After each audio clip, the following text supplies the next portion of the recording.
Well, today I'm going to be hiking the Skunk and Foster Lakes segment of the Ice Age Trail, and it's kind of a cloudy, overcast day.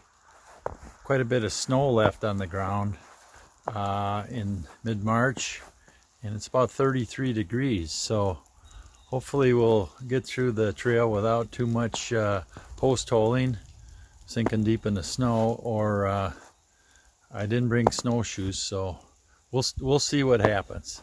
We'll give it a shot. Let's go. The parking area is just a little ways down from where the trail starts. So let's walk up to the trail. Okay, here's where the trail starts. Goes into a state natural area. Somebody did some post holing here. Hopefully it's all frozen. Oop, not completely. Alright, the trail looks pretty good. Hard packed, not too deep of snow. So we should be in good shape. Looks like it could be icy in a few spots. I didn't bring my ice spikes either. What do you call them? Whatever you call them. Yeah, this is nice. Now there was a lot of blowdown in this area last summer, last fall. So I know this. In fact, this part, when I came down here last fall, finished the road walk coming to this, it said that it was closed for logging for a while, but I don't see any signs now. So maybe they got most of that done. Look at there. Beautiful. I'm always looking for these big white pines. I love big white pines.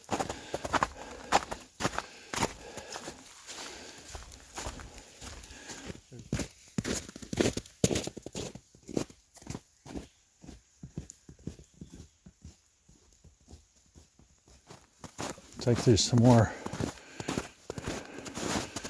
down tree here, but somebody trimmed the path underneath it, so we got a nice archway to walk under here.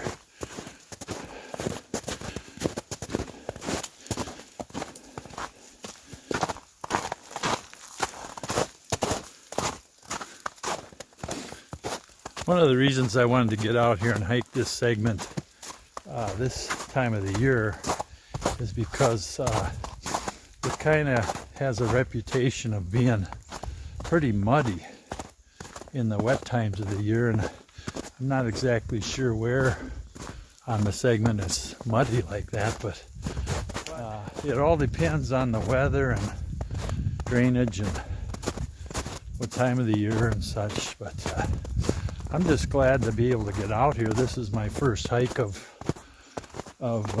2020, and it gets to be a long winter. Well, I think I'm coming to Skunk Lake.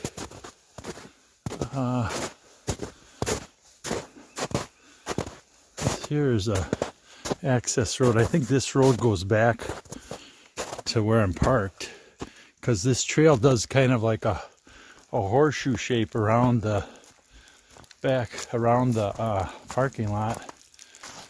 So when I come out of this horseshoe shape, I should be like near the road again. And well, the guidebook said something about coming across some numerous Wolf River rocks or something like that were deposited here. These must be the ones.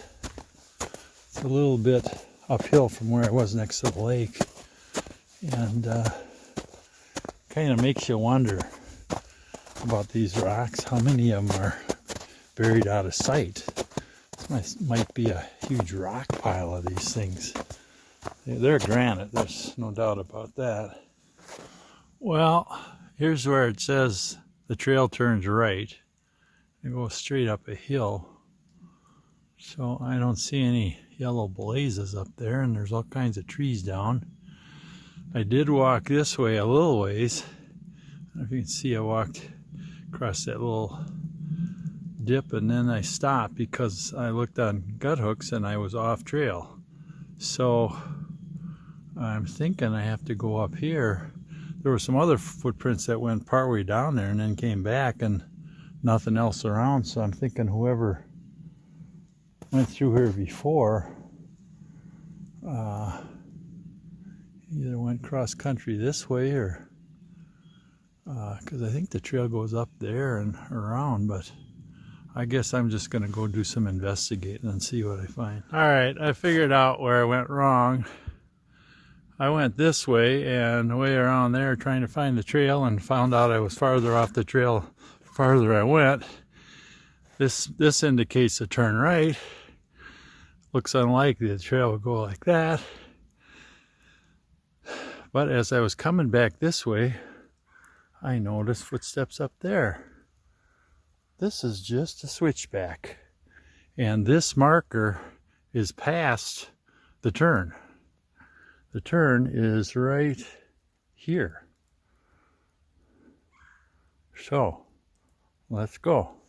Well, that's not the first time I found myself off trail and looking for the trail. It was actually a pretty simple solution. I just had passed the hairpin turn, and so while I was looking for it, it was behind me. But it was a good argument for having the gut hooks app. And here's a nice view of Skunk Lake from up the hill. All right, I just came from this way, and that's you can see over there is Skunk Lake, and here we just come to the edge of Foster Lake down here, and then we head back up into the woods. Well, as I come up this hill, I notice it kind of opens up into a new view. But yeah, this is a nice view from up here. Alright, well, the trail seems like it goes straight ahead, but it says it's turned, so I guess I'm not going to miss this switchback. Looks a little dicey. I'll take it easy. Well, it looks like we're kind of leaving Grandly Lake behind. Some geese flying over.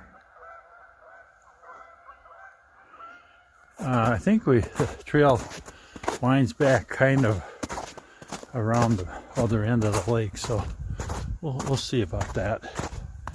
That should be coming up here. Now we're kind of heading out of the woods into more open habitat. Kind of a meadow looking thing, but it may be that somebody cleared it here a while back or something. Because these trees all, see how they're all kind of leaning this way? They're all kind of, that's what you get on the edge of a field sometimes, is the trees are all leaning in to get the most daylight they can. But it's nice to have a variety of habitats to walk through, so this is nice too. Kind of open air. Air really, this feels fresh today. Nice cool air, 34 degrees or something like that. Looks like up ahead we kind of head back into the woods again.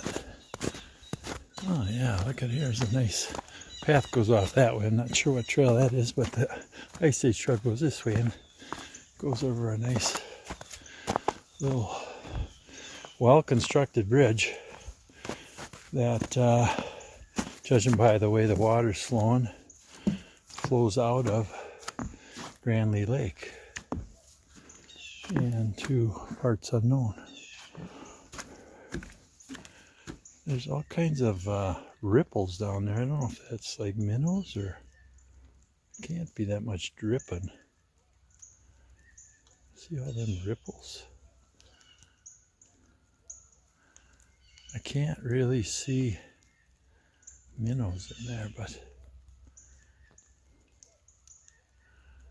I don't know. Could it be this pine tree dripping off the leaves? It doesn't seem like it.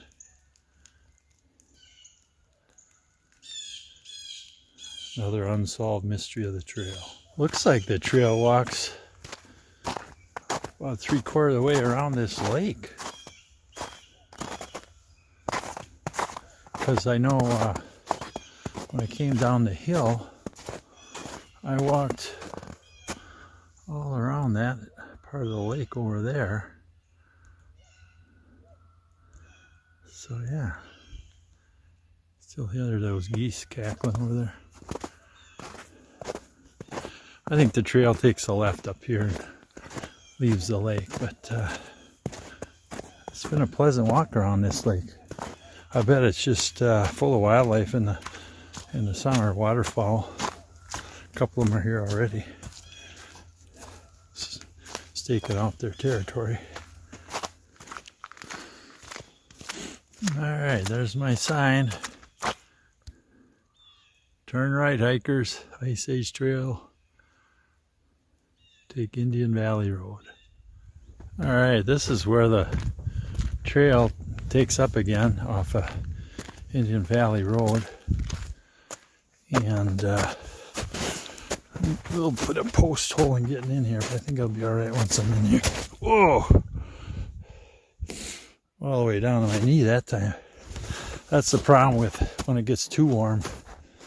But usually it's that way by the ditch. And then once you get on the trail, it's a lot better, which it is already. Okay. Well, glad we're not hiking in this field the whole time because the snow is a lot deeper here. But here we go.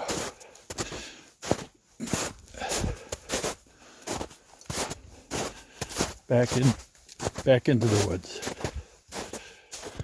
Well, it turns out this part of the trail is a little tough for walking because the trail isn't as beat down, and with the warm weather, when you step on this soft snow, you sink. But since there's been other people here, you don't sink too far, but the steps all feel uneven, and it's a little bit more work. Well, it looks like the trail comes out to this field, and there's a post with yellow on it, so that means we're on the right track. There's footprints up here, so I guess we just go along this edge of this field here. Looks like some cell towers here, so shouldn't have any trouble getting reception.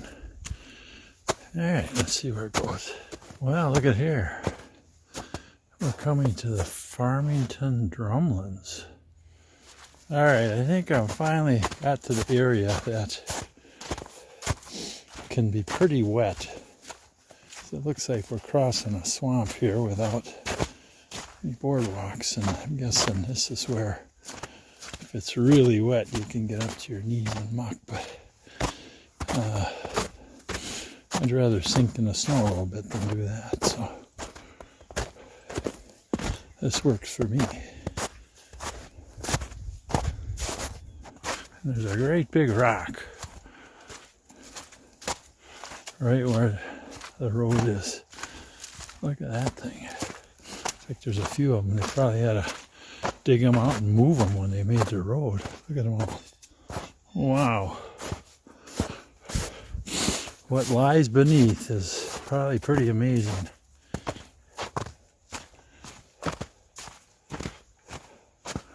Look at all these rocks.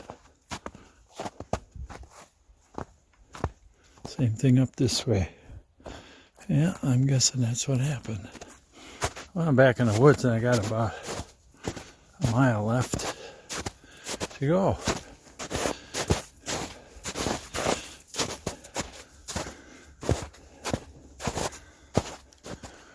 Looks like we're coming to yet another blowdown area. There's been a lot of work done here to clear the trail. But fortunately, the signage is still up, so walk through here, you know where you're going. Well, this sure opens up here. Wow. You can see a long ways. Alright, back into the woods.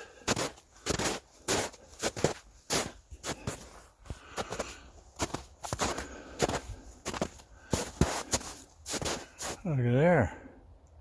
No Apple TV on this trail.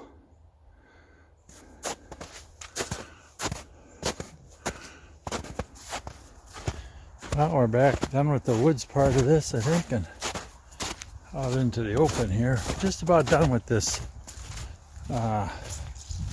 segment. You can hear maybe the Highway 10 road noise in the distance.